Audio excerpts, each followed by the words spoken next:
So today's video is going to be about the Stanley Hotel, if you haven't told me. But yeah, get your popcorn, hold on to your seats, because this is going to be probably a very anticlimactic video. In the mid-70s, Stephen King, whom was a young and budding author, was looking for a getaway with his wife. They heard about this Grand Mountain Hotel in Estes Park and decided, you know what, let's go ahead and give that a shot, see what happens. However, upon arrival, they found out that they were going to be the only guests staying that night. And as such, all the other guests were already on their way out. For the most part, their stay was quite nice. You know, they chatted, got a few drinks at the bar, couple stuff really.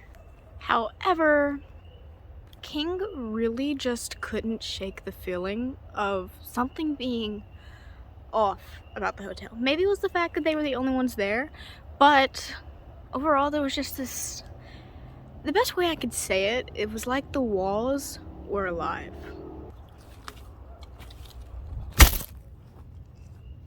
May or may not have just accidentally knocked down the camera. Also, I went ahead and turned on the light because it's dark out here. So that night the Kings would go to their room, which would be 217, to get some rest, you know, but instead of that, King would be thrusted into an absolutely terrifying, vivid nightmare.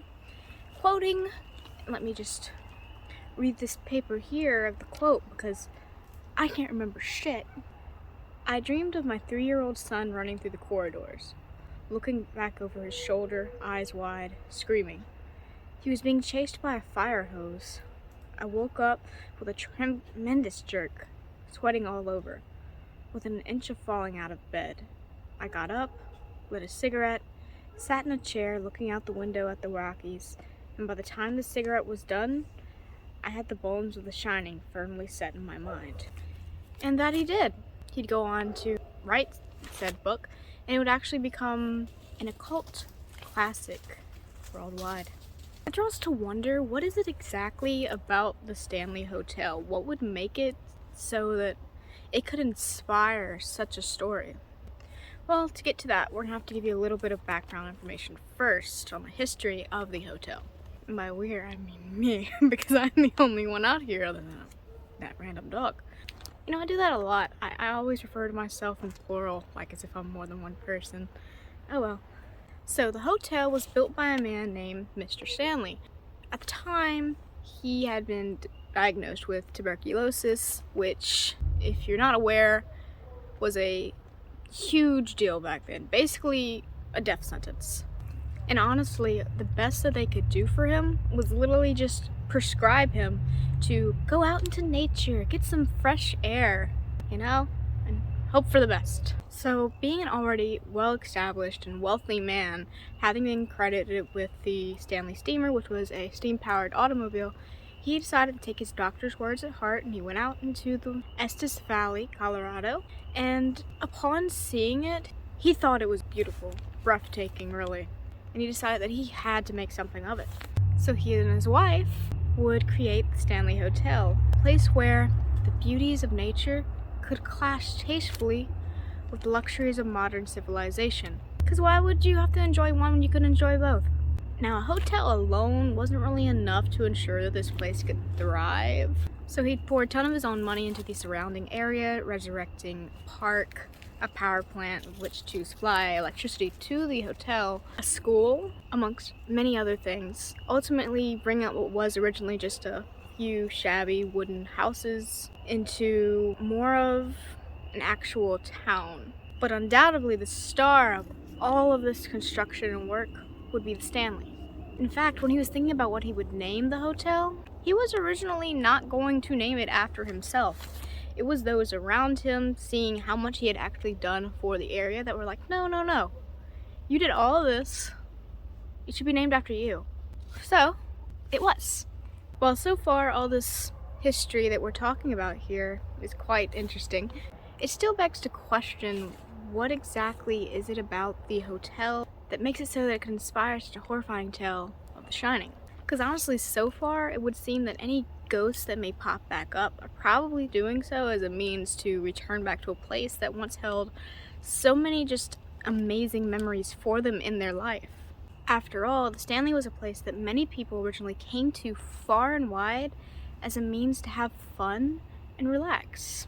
People such as Theodore Roosevelt and even the Emperor of Japan have visited because it was just such a well-known, fantastic place. A good example of one of these entities coming back to revisit the hotel would be that of the former chief chambermaid, Miss Wilson. In 1911, the hotel had just kicked up for the season. It just so happened that the plant that we had stated earlier had been down. That was no big deal. You know, most places operated by gas at this point in time. So they had a bunch of lamps and they laid them all out, etc., etc. They were prepared. So Miss Wilson, she goes room to room lighting all these lamps to make sure all the guests have lights. And then she gets to room 217, the same one the king had stayed in with his wife many years later. So she goes in, she goes to light the lantern, and boom, 10% of the hotel was gone. Unknown to everyone at the time, within that room there was an acetylene gas leak, which had been forming this invisible, colorless, odorless cloud, just waiting for any opportunity it had to blow. Now, miraculously, despite being the one to have set off this explosion and being right in it when it happened, Mrs. Wilson actually survived. Granted, she was swung like a rag doll into somewhere in the McGregor dining room. She got away with it, you know, she lived. All she garnered from that was broken ankles and a coma. Could have been a lot worse. Now, when she recovered, you would think that she would be like, I'm never going back there again. No, she went right back to it, pretty much immediately. And then when she did eventually die later on in life, she went right back to it again, so they say. And it's often reported that people will see apparitions of her, or if not literally her folding their clothes and stuff for them while they stay at the hotel. It's said that in life, Mrs. Wilson adored this hotel. She took pride in taking care of it and its guests, and in death, she continues to do the same. However, not every spirit at the Stanley has had the most amazing time while they're in their life. One of the most active spirits that you would hear about, like just, if you've done any research on the Stanley, it's gonna get thrown into your face, I'm sorry, will be that of a girl aged about 13 or so, named Lucy. It's said that Lucy had been a runaway, and, you know, with it being Colorado and all that schnaz, it was absolutely freezing outside. So, in order to, you know, not die from the elements, she snuck into the basement area of the hotel to get some kind of shelter. One night, guards were doing some surveying the area and this, that, and the other, and they go down to discover her there. And when they do, they force her to leave. That night, the temperatures would drop below zero. The next day, they would find Lucy frozen to death. To this day, people actually will attempt to communicate with Lucy, and she is very well known to knock around items and little lollipops that people will leave her as, you know, a little gift. She turns on and off flashlights. Very active gal she is. Now, we also can't forget the reports of a cowboy on the premises, located in room 428. It's said that female guests who are in there trying to, you know, get some shut-eye as one does, will often wake up to this cow man, boy, attempting to give them a wonderful good night kiss. It's kind of creepy. In more recent times, there's another entity known as Eddie who has decided to make his wonderful presence known. Whenever Eddie is around, there's this absolutely horrid smell. BO, like just unkept body odor. In fact, originally whenever people started noticing Eddie, they named him the Smelly Man because it was just so bad, so putrid. Now, it's worth noting that Eddie is actually a particularly very volatile entity. He will slam doors, windows, turn on and off flashlights, everything pretty much. And he will do it right in front of you. Like, you can just be standing there and something that you had over here is now way over there. And what makes things even more terrifying when it comes to Eddie is that those who've attempt at communication with them with devices that can give off words, etc. Anything really that can give you a word-to-word basis. The words that pop up are consistently those in which you really wouldn't want to pop up. Things such as die, blood, etc. It's like he's really trying to get in your head there. And honestly, in my own personal opinion, with how much activity he's able to do, the disgusting smell that people report of Eddie, it sounds to me like Eddie. It sounds to me like Eddie. I keep saying Eddie. Goodness gracious.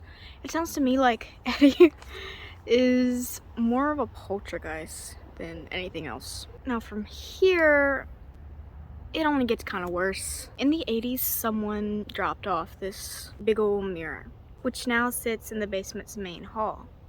From what I can gather, it seems that this mirror may just be one of the most haunted items in the hotel.